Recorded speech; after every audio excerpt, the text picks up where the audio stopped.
Before we start today's episode, I would like to quickly read you our podcast disclaimer. The content in this podcast is for general reference and educational purposes only. It is not meant to be complete or exhaustive or to be applicable to any specific individual's medical condition. No information provided in this podcast constitutes medical advice and is not an attempt to practice medicine or to provide specific medical advice, diagnosis, or treatment. This podcast does not create a physician-patient relationship and is not a substitute for professional medical advice, diagnosis, or treatment. Please do not rely on this podcast for emergency medical treatment. Remember that everyone is different, so make sure you consult your own healthcare professional before seeking any new treatment and before you alter, suspend, or initiate a new change in your routine. Welcome to The Starting Gate. We're your hosts, Dr. Kitty Dotson and Dr. Sarah Sheets, two internal medicine doctors who spent years practicing traditional primary care. Over time, we realized something was missing from modern healthcare. A real understanding of how everyday lifestyle choices impact overall health. We'll help you cut through the noise of the countless health influencers and their conflicting opinions. Because no matter who you follow, the basics of lifestyle medicine are at the heart of it all. Welcome back to The Starting Gate. We're your hosts, Dr. Kitty Dotson and Dr. Sarah Sheets. So today we're going to talk about aging, but not in the way it's usually framed. So instead of focusing on decline or limitations or what we can't do anymore, we're really asking, what can aging look like when it's done well? And our guest today is Dustin Jones, a doctor of physical therapy who you may have listened to with us before. He's a return guest for us, so thanks so much for coming, Dustin. Thank you. But he works primarily with adults over 50 and trains also people that may be called master athletes. And these are people who continue to stay active and strong and engaged well into the later decades of life. And what's fascinating is how much these people can teach us about aging and what's possible, and really how important it is to lay the foundations in your younger years for the life you want to have later. So in this episode, we not only want to talk about understanding our body and how movement's going to change, but we want to talk about mindset. And I know this is something I've seen in many of my aging patients, and it can make such a huge difference. And I know he has a lot of perspective and opinions on that, so we'll be sure to dive into that. But we really hope this gives you a feeling of hope as you age more than anything, and that you can actually make a difference in your trajectory as you age. So let's get ready to dive in. Yeah. All right. Dustin, tell us a little bit about yourself in case someone missed your previous episode with us. Yes, so I'm a physical therapist, and I mainly work with older adults. That's a very arbitrary term, but most of the folks I work with are over 60, 65. I started off as a PT that really wanted to focus on like sports and athletics and high school collegiate athletes. And then I started to work with older adults and applied some of those concepts that I would use with younger individuals. And these people responded really well, and they often surprised me in terms of what they were able to do. And that really motivated me to specialize in what you would call geriatrics, or working with older adults, people that I hope to become someday. And over the course of the past 10, 12 years, just learned a ton, started to teach other physical therapists and fitness professionals about what we can do, what we want to avoid, and just how to help people be as independent as possible. And I've learned a ton from these folks, and they've influenced my training, how I perceive aging, and I think we're just starting to scratch the surface of understanding like what's possible as we approach those later decades. So when we were talking about doing this episode, Sarah said something to me, and we were getting ready to go somewhere else. So you quickly said something like, oh, I was thinking, how can we learn from master athletes and use their mindset and training to help us be better later? And I later had to Google, what is a master? Yeah. I was like, oh, she's really thinking about these really strong competitors. I did not really know that term. What'd you find? So I found out that a master athlete is someone who continues to do sports or races or some sort of competitive type. It doesn't have to be hardcore competitive. It could be like continuing to do 5Ks or things like that throughout their life. Yes, and a master's athlete does not necessarily mean that they're in their 50s, 60s, or 70s. So it varies based on sport as well. So like a master's athlete in gymnastics, for example, is someone maybe in their late 20s, early 30s. And so it's very sport specific, but this group of people, and I don't think we've really grasped this yet. At no point in the history of humanity have we had humans be able to specifically train for as long as possible as some of these people have been. I'm sure they were very healthy, fit individuals generations ago, but they didn't live as long because they had a communicable disease or poor sanitary practice or whatever, right? Like our lifespan has increased, and we're just now getting to the point where specific training and exercise that we know is good for us, that there's people that have been doing that for decades. Like that's new.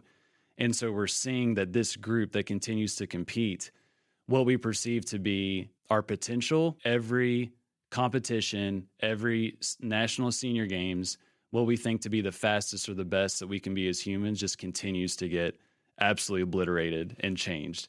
When you look at any race, especially like marathon, the world records or fastest times based on age groups, they're getting broken exponentially more in that older adult demographic because there just hasn't been that many people participate or be able to train for that event over a long period of time. And this group is being studied and really highlighting what training can do for you. And so there's a lot of unknowns, but it's very exciting, especially for me. Like I'm about to turn 40, right? And I've got this runway that, man, if I live like these people, I may be able to do some pretty cool things at a later age and maintain my independence longer, whatever that goal is. So yeah, very unique group of people. I view them as unicorns right now. So what do you think has changed that has given people the ability to do this? Is it just the mindset that it's possible, or is it that we just have better tools and resources for these people? I think it's a lot of things, like culturally, right? If you think back to the folks in their 70s and 80s now, what was exercise? What was the culture of fitness back then? Daily right? life. Yeah. Daily life. It was Yeah, daily it life. was. Yeah. Like sports participation wasn't much, but it was starting. And so this group, I think they've had a lot of opportunities, more opportunities than what even 10 years before them. And so there have been cultural norms, systems to participate in different physical activity, discussions around the importance of exercise. We haven't nailed it, obviously, but they were starting to learn, oh, I need to move, I need to exercise. And there are a small group of individuals that implemented that, and they're continuing to implement that over decades.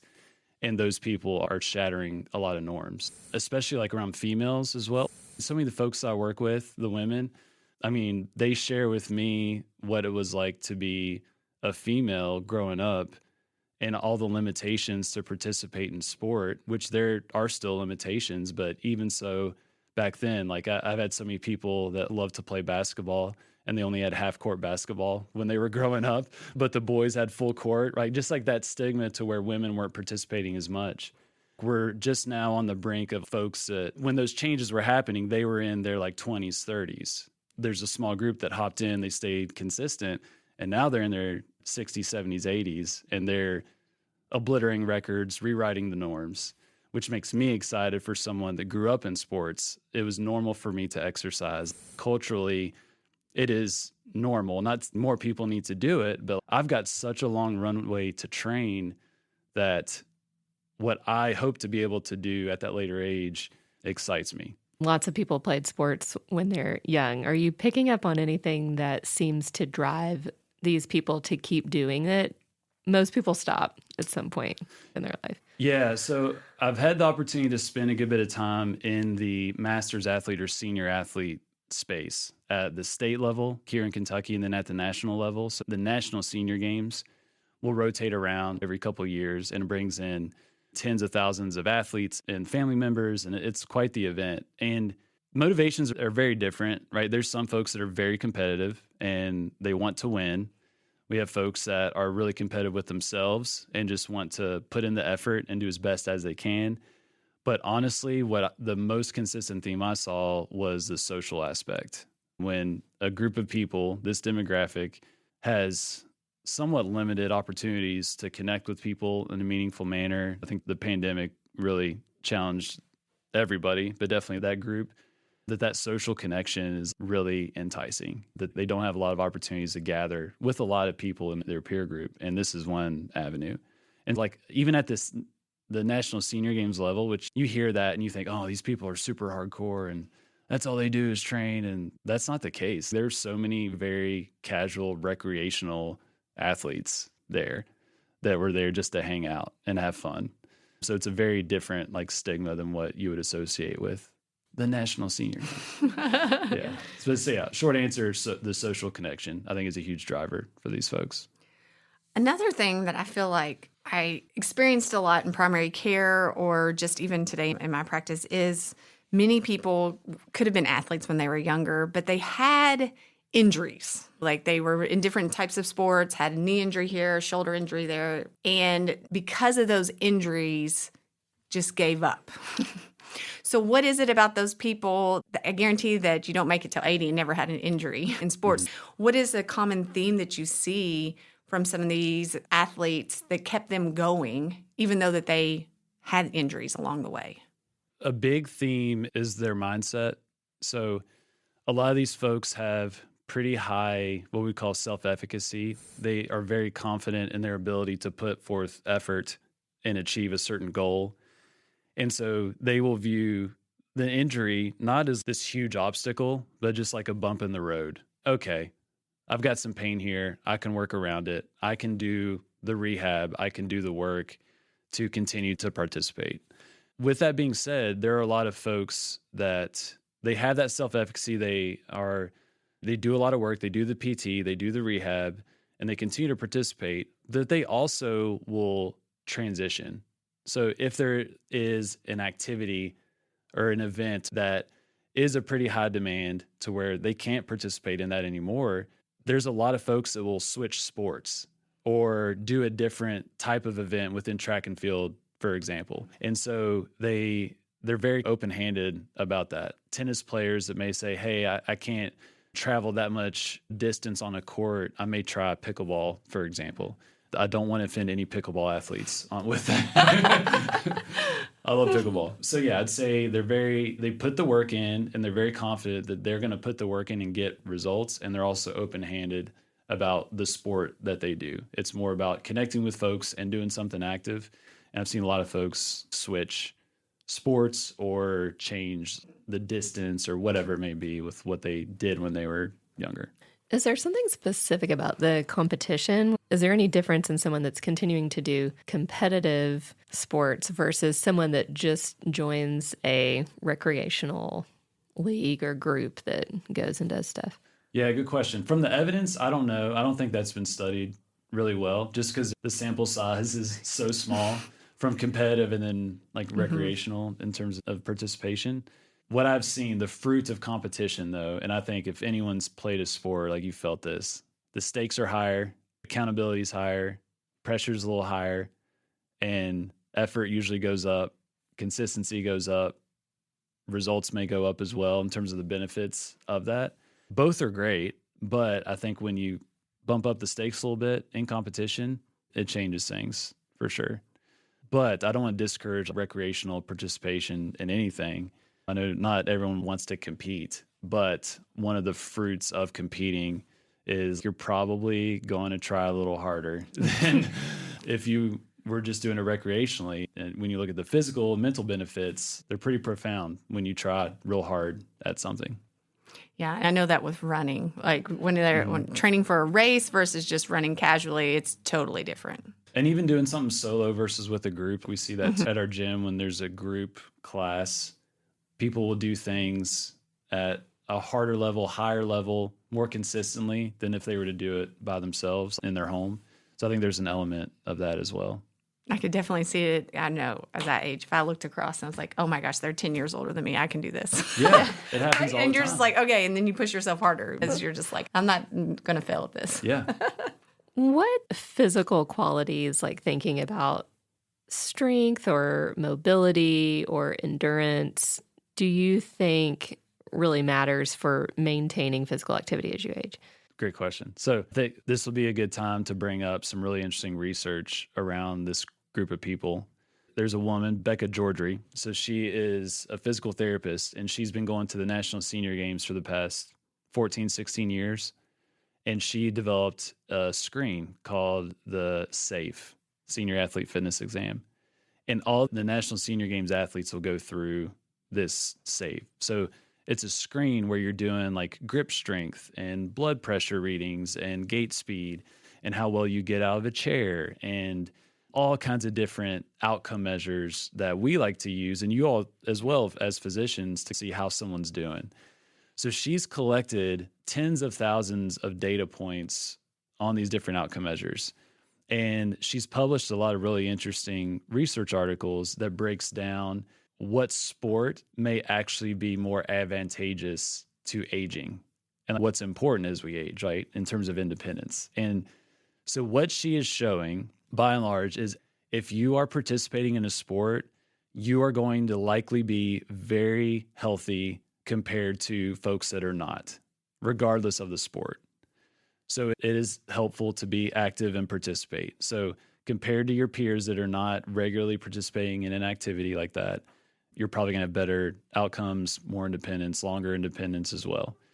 But there are big differences amongst the sports, which I love. I think this is so interesting. So one of the most popular sports are endurance events at the National Senior Games. So think 5K, think there's different cycling, like road riding, rides and distances. For every running event, there's also walking as well.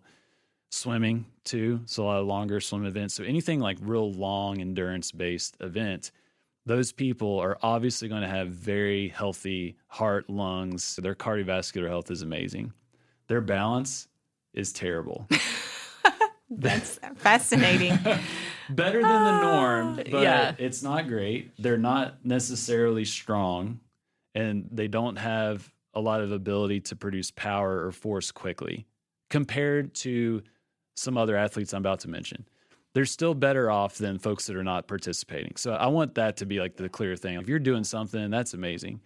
But I think it's helpful challenging the notion of the value of endurance-based training, especially with this demographic. The education that they heard was a lot about jogging and endurance-based activities, and they did not get the same message about strength and power and sprints and jumping like younger groups are. And there's implications for that.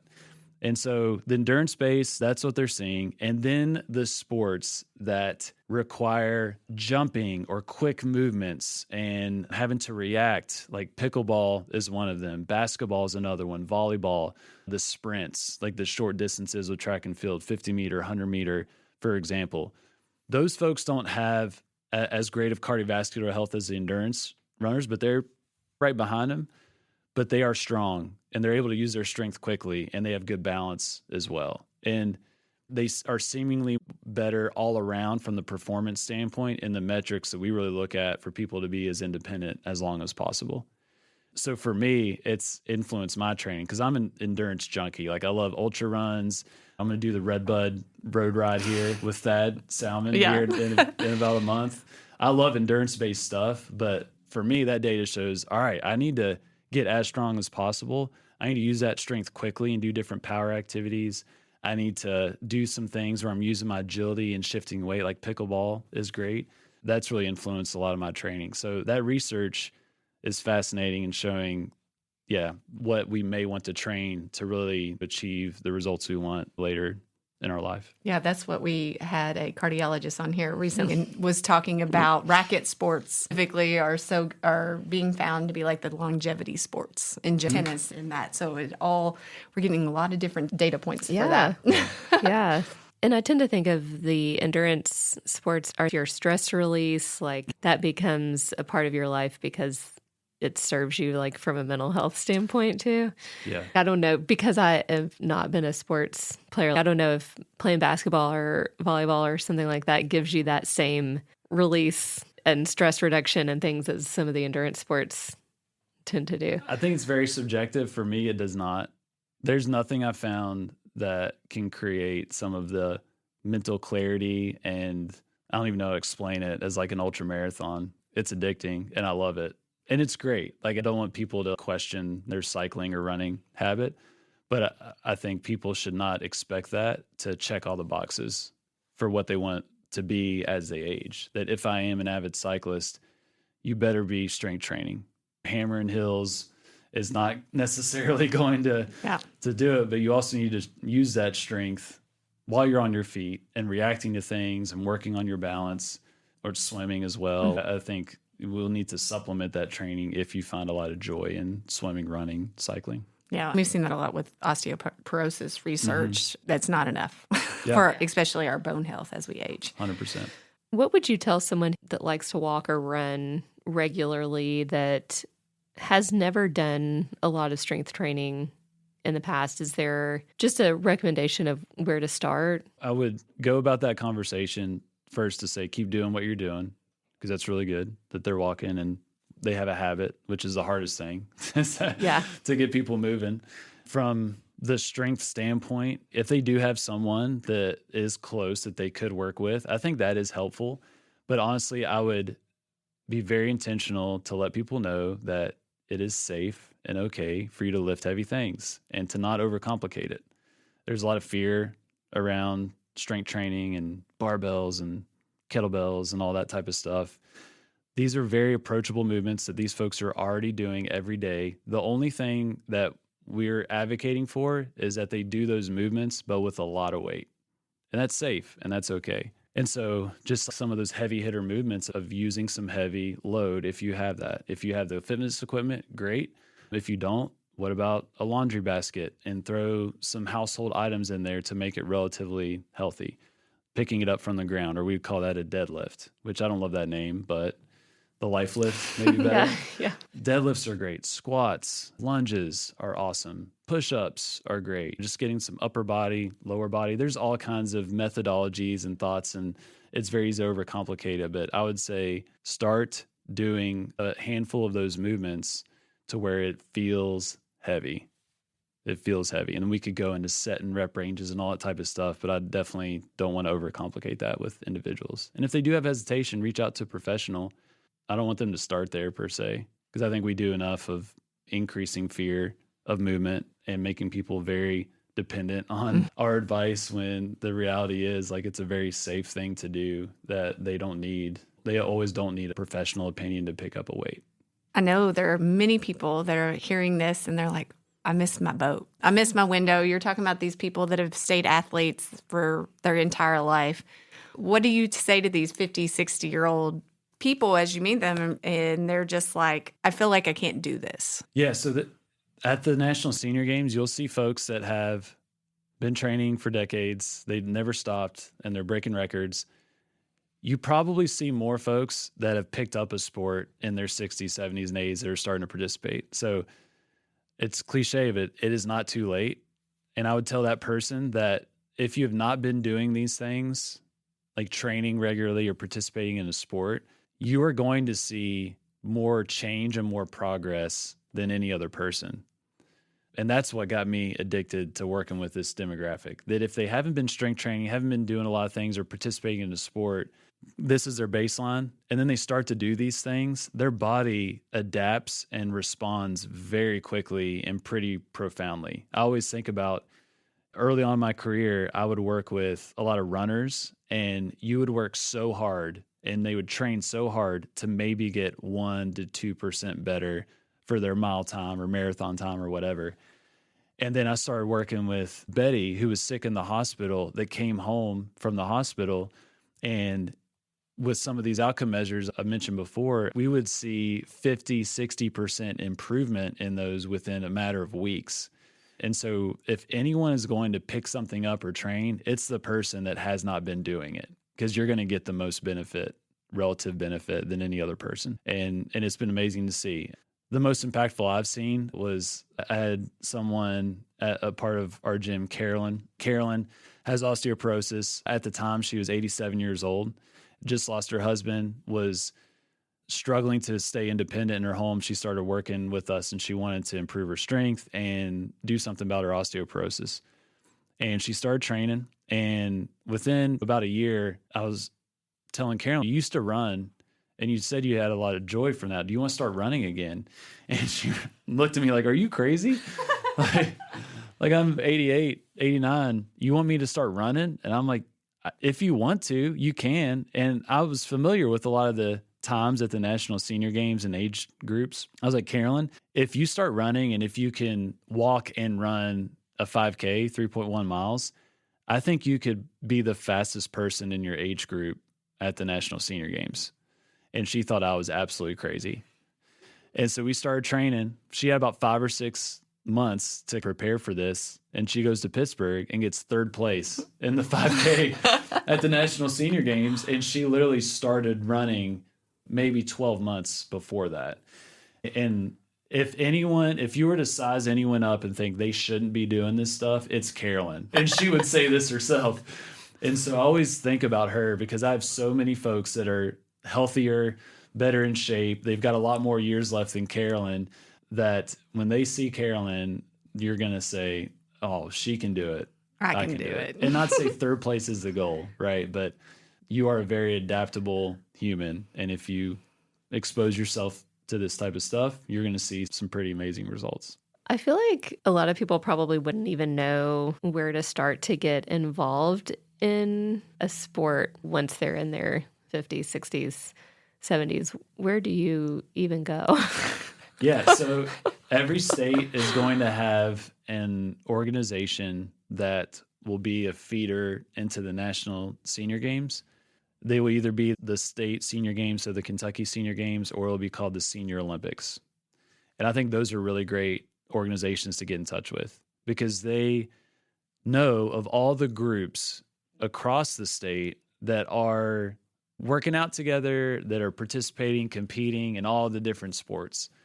And so if there's not a clear club or group in your area, the state game website, those people are who you want to connect with. Because you could say, hey, I live in Lexington.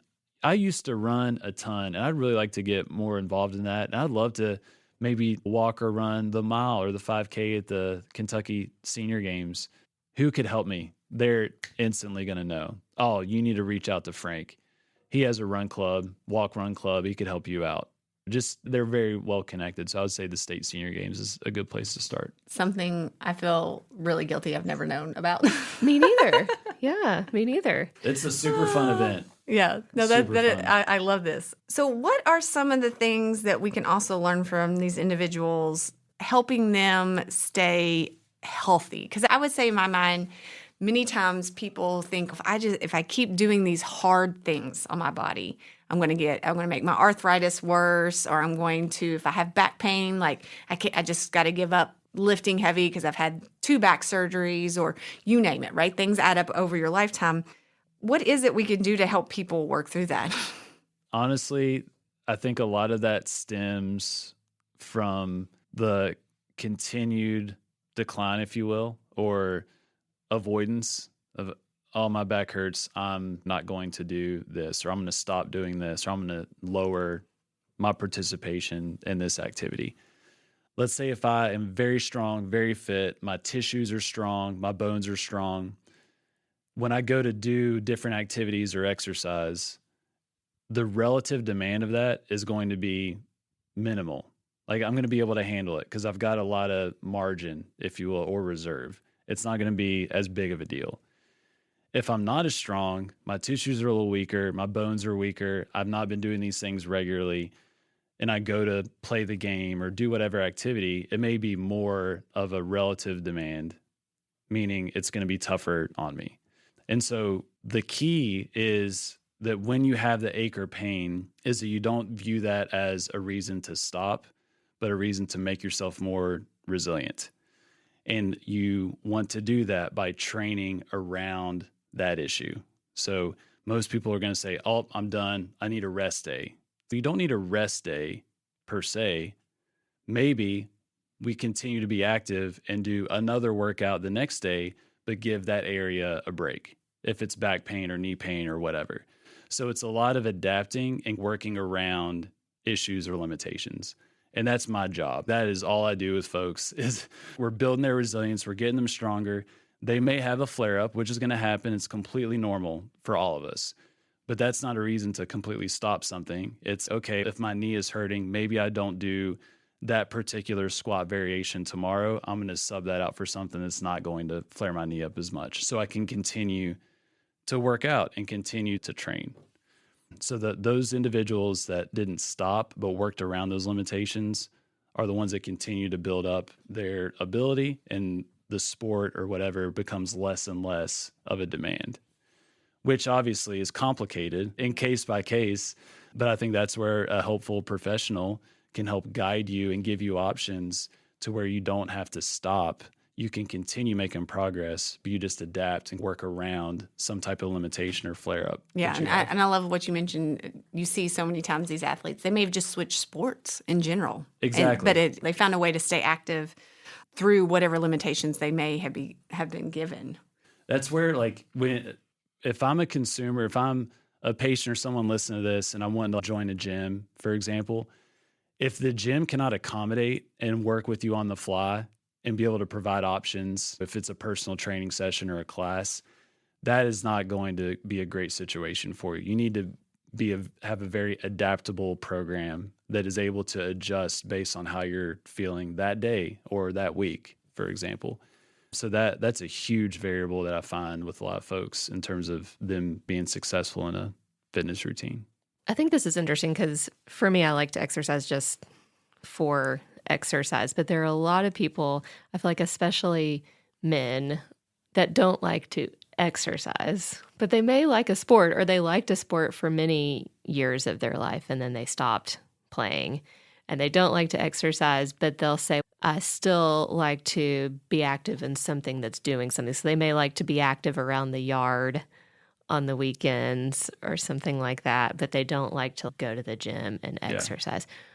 What do you say to that person? I don't have a great answer. So at Hyphen, the majority of our members are females. And as long as I've been working with this demographic, it's been very difficult to get males to regularly partake in a gym. And if they do, it's usually with their partner, their spouse. So That's interesting, don't you think? Yeah, I do. I find it very interesting. Yeah. So I don't have a great answer or solution. The guys that I've worked with that are regularly participating, from what I've gathered, there's a motivating variable of it's either they want to be able to play the game or do the activity, and they have seen the clear correlation that, if my deadlift gets stronger and if I can squat more weight, therefore I will be able to do whatever that meaningful activity is. So there's that small group of people. Then the majority of the guys that have joined our gym, it's also been around maintaining their independence. They don't want to ask for help. They don't want to need help. They don't want to be a burden to their kids or their community. And so they are being proactive about that. And it's usually triggered by some type of event in their life, like a parent or family member where they've seen what happens if you don't build up your strength and endurance. But I don't have a great answer. That's just an observation from the folks I've worked with. Many males really prefer sports. Yeah, so that just has me thinking, because I guess I just tend to think about exercise because it is something that I enjoy. So then when people don't enjoy it, I'm like, gosh, I don't know. But I guess I didn't realize there were so many sports available for people to do when they get older. There's dozens that are in that kind of senior games tract. And you do see a lot of male participation there. But they represent such a small percentage of the population, males in the population. But there's opportunities to participate for sure. But I think it's going to change a lot just as this current group ages out and we move up in that category. Like exercising amongst males is much more of the norm comparatively than that demographic. So I think that's going to change. Much of that demographic still had physical jobs. They didn't have to think about exercise because they did physical labor until they retired. And then retirement really was a hard time because they'd never learned how to exercise or stay involved in that because it was part of their work. And I do think our generation's much better just because they've had to figure that out. Yeah. And I don't want that to come across as we are better than them. I think I would be, if I was like my dad's age, I probably wouldn't be in a gym. To be absolutely. Honest, if I didn't have to, it's really hard to change once you've reached a certain age to go do something new.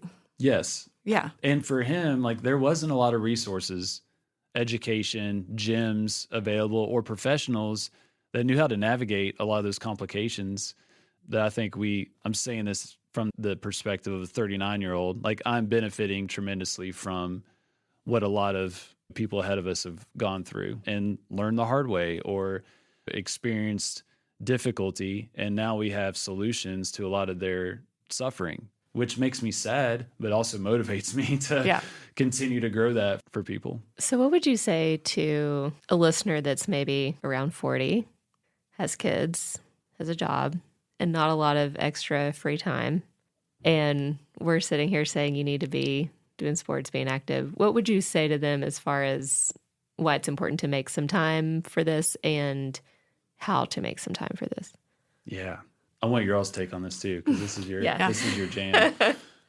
I've noticed, especially with a lot of my peers or my generation, that we value a lot of things at a very high level. Like our career, for example, we put a high price on our career and we'll often put that above our health and some of those habits. And just that whole concept of big rocks, fill your day with those big rocks, the things that are meaningful and impactful for you, and then go from there.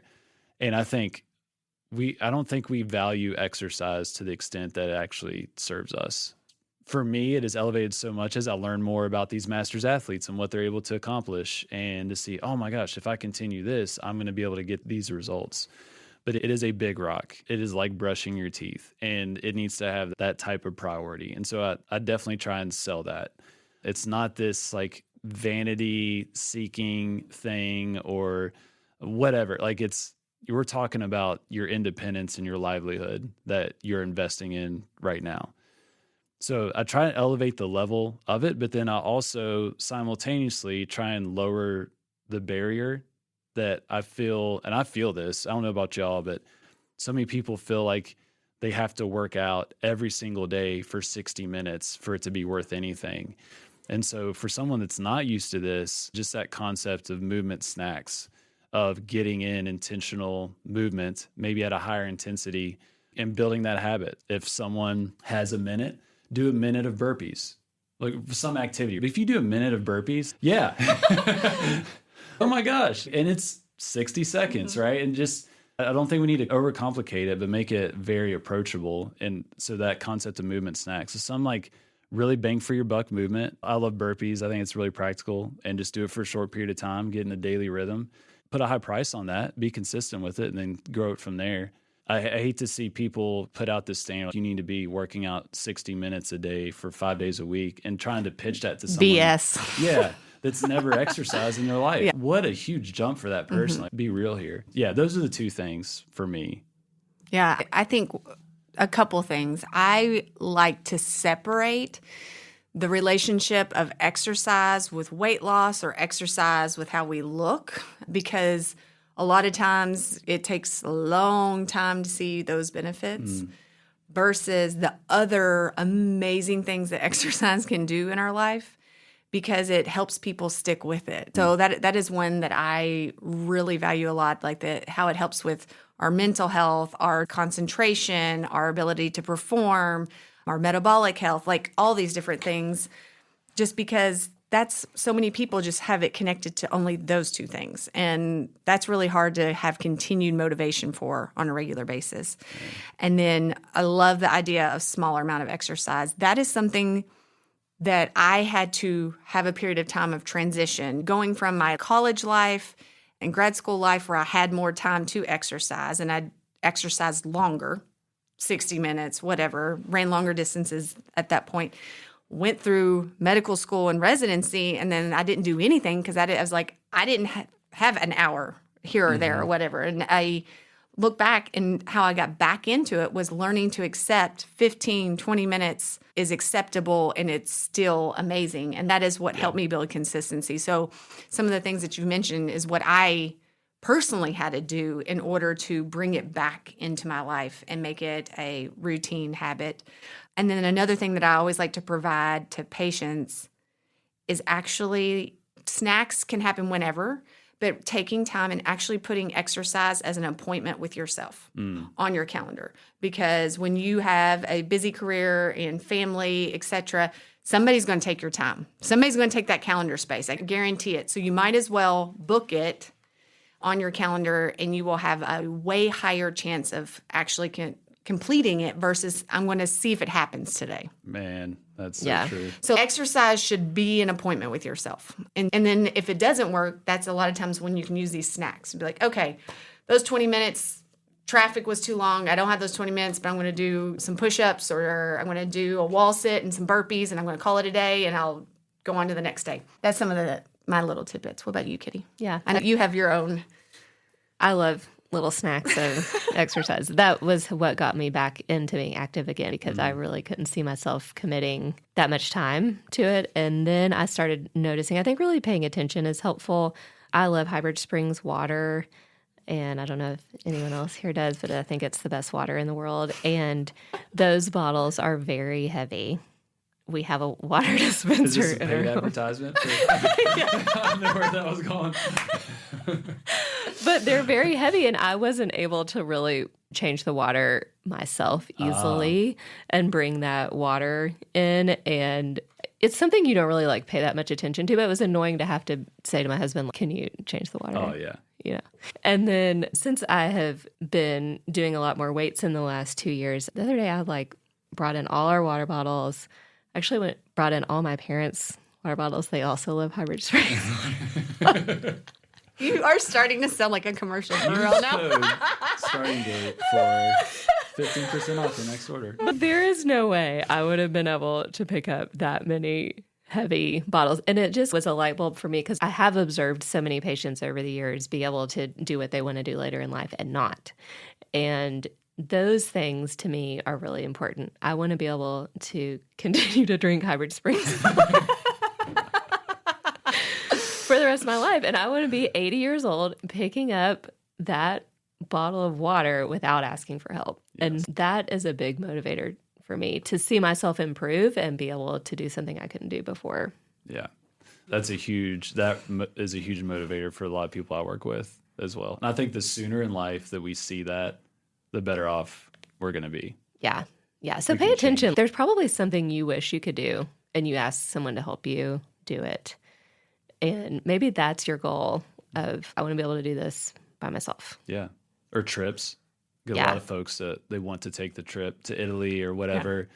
They're concerned about the stairs, the cobblestone streets. It's we can do this. You can train for it.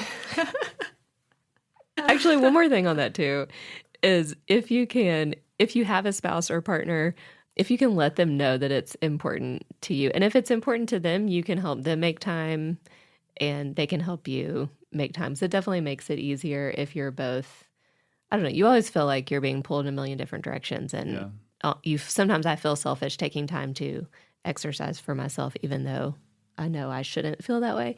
And I think it's easier when your spouse also does that, and you help them make sure they have some protected time, and they can help you make sure you do that. That's a great point. I know that's something that Chris and I do on weekends. Be like, hey, are you trying to do something, working out this weekend? When are you planning to do it? When can I do it? Let's match it up so we both can accomplish our goals.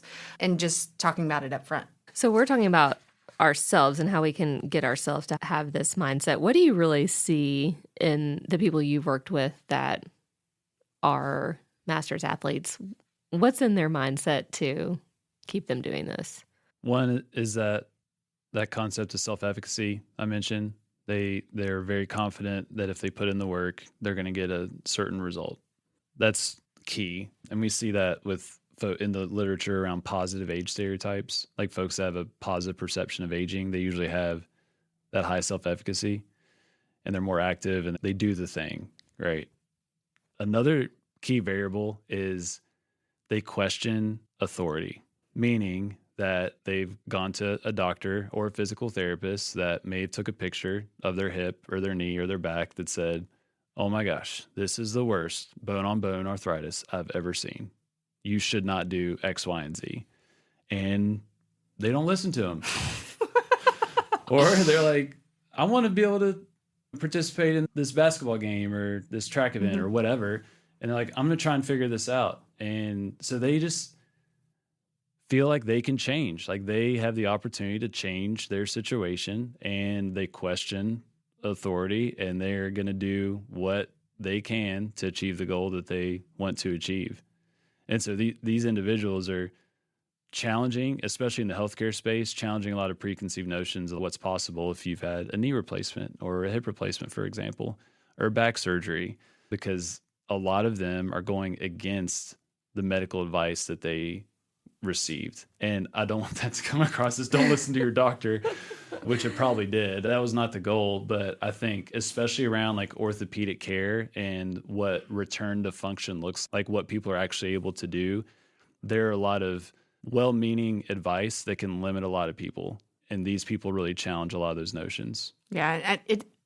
I hate it that we live in such a high, lawsuit environment, because that's where it's come from. That's why so many physicians that you see, they have to give blanket statements because they can't see what you're doing for your activity or know how you're training or know who you're working with.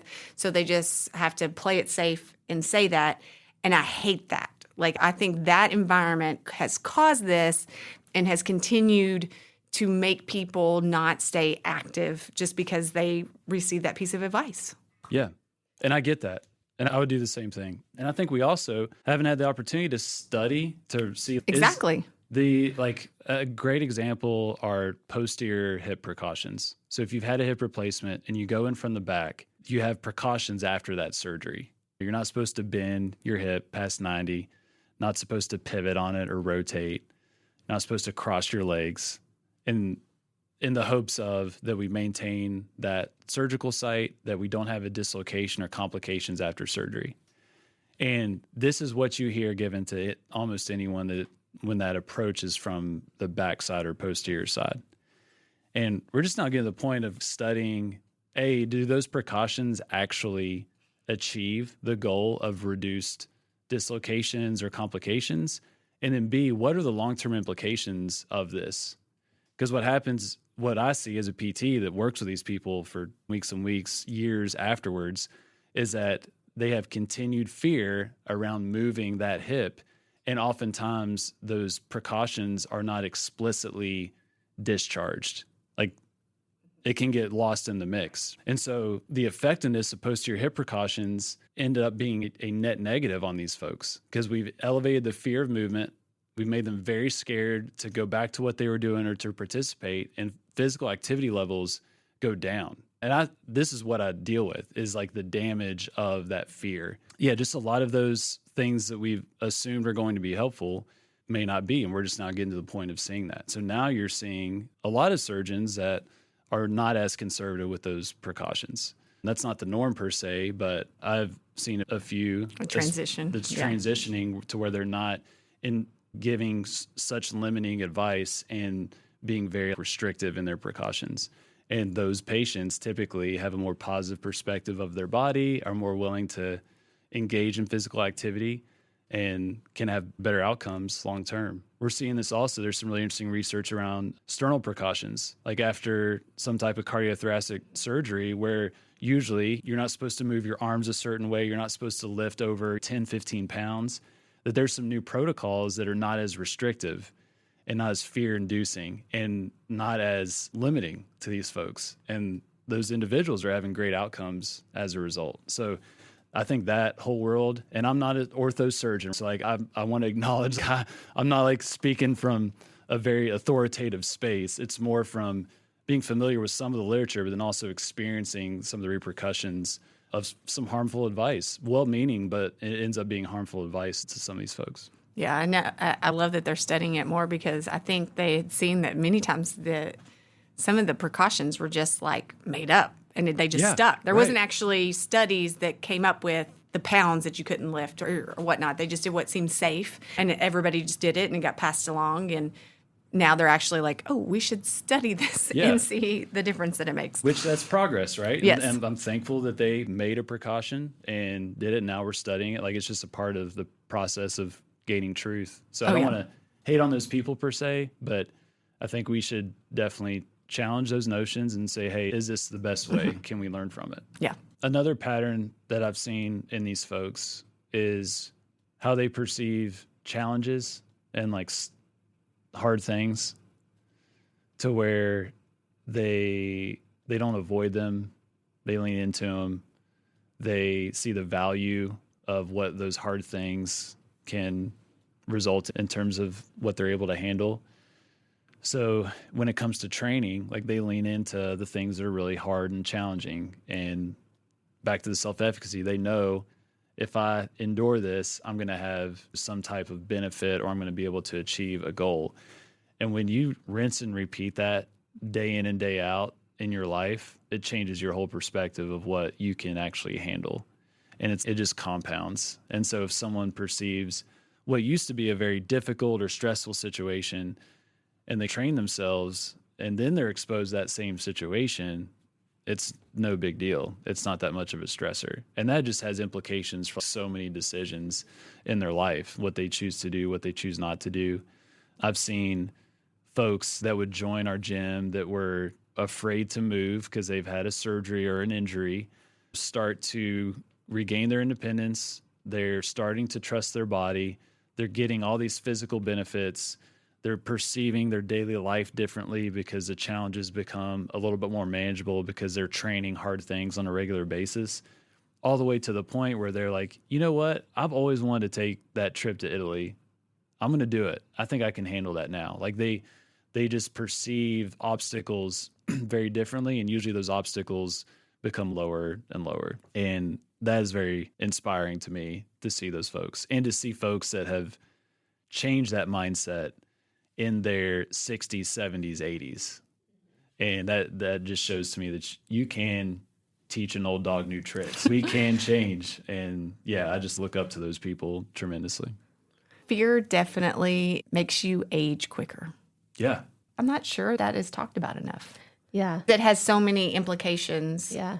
on multiple levels, not just movement, but just fear in general can make you age faster. And it starts so early.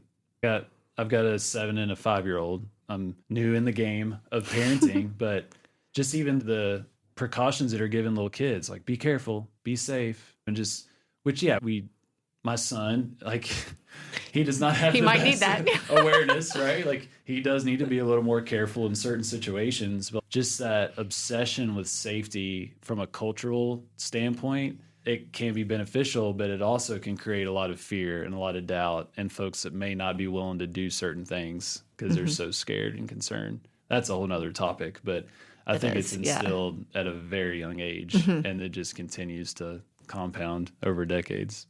What would you say to a 30 or 40-year-old that hears this and says, yeah, that sounds awesome. I'd love to be competing, doing something active when I'm in my 80s, but they're not really doing that right now. What would you say to them as just the biggest priorities going through these next decades? If they're not doing anything right now, I think what we talked about of getting in that habit of being physically active is huge. Like just getting in the habit. If you can survive, especially if you've got like a young family, if you're in that life stage or your career is popping off or you're stretched so thin, whether you have kids or not, right? This is a very challenging phase of life for everybody. If you can hold on to that habit right now, there's light at the end of the tunnel and your time will expand and you'll be able to give more time to that.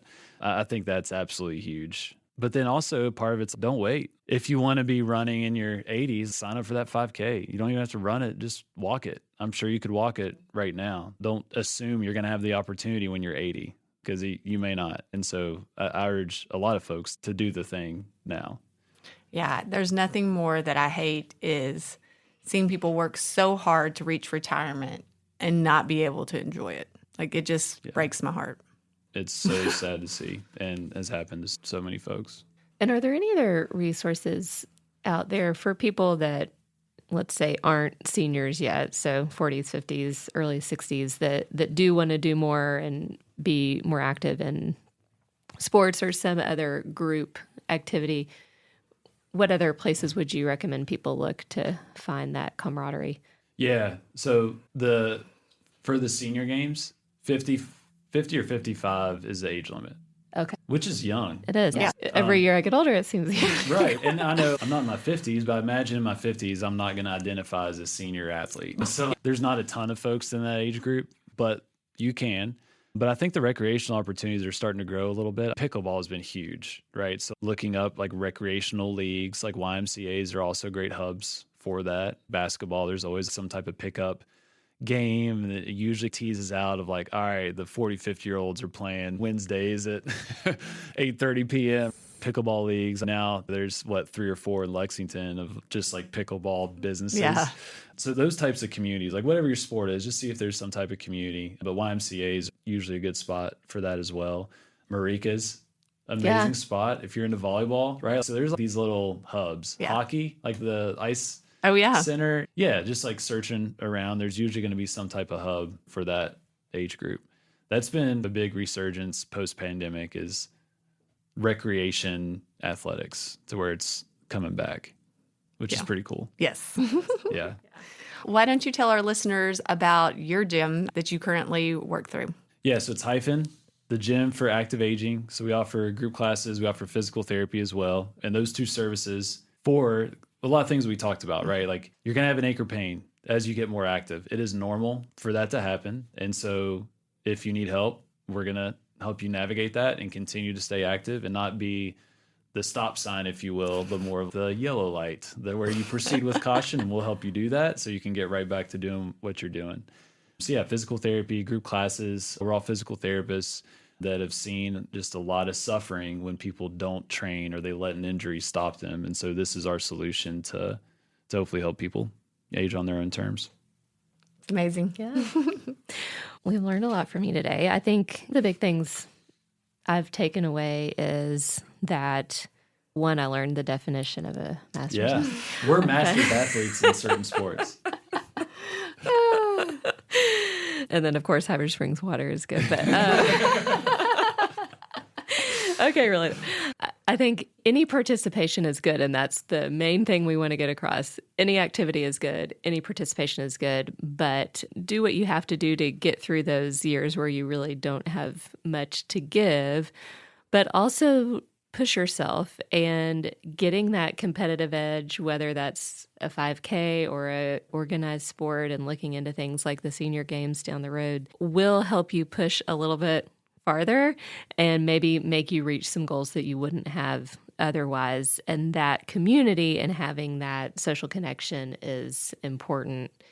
And then also, it sounds just like with nutrition, we talk about 30 different plants a week being the best. Getting a variety in what you're doing from exercise probably is giving you the best result too. So not just running or just swimming, but doing that and incorporating balance and resistance training if you want to have that ultimate independence and quality of life as you age. Yep.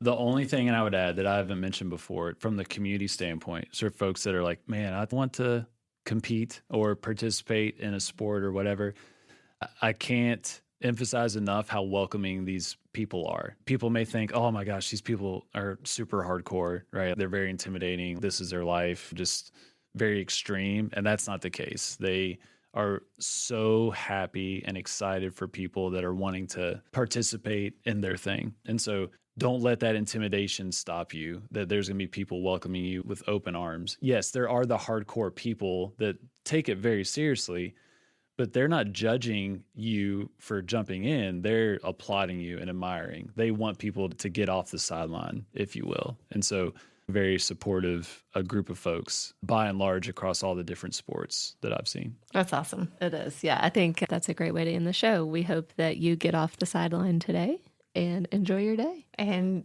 see you next week.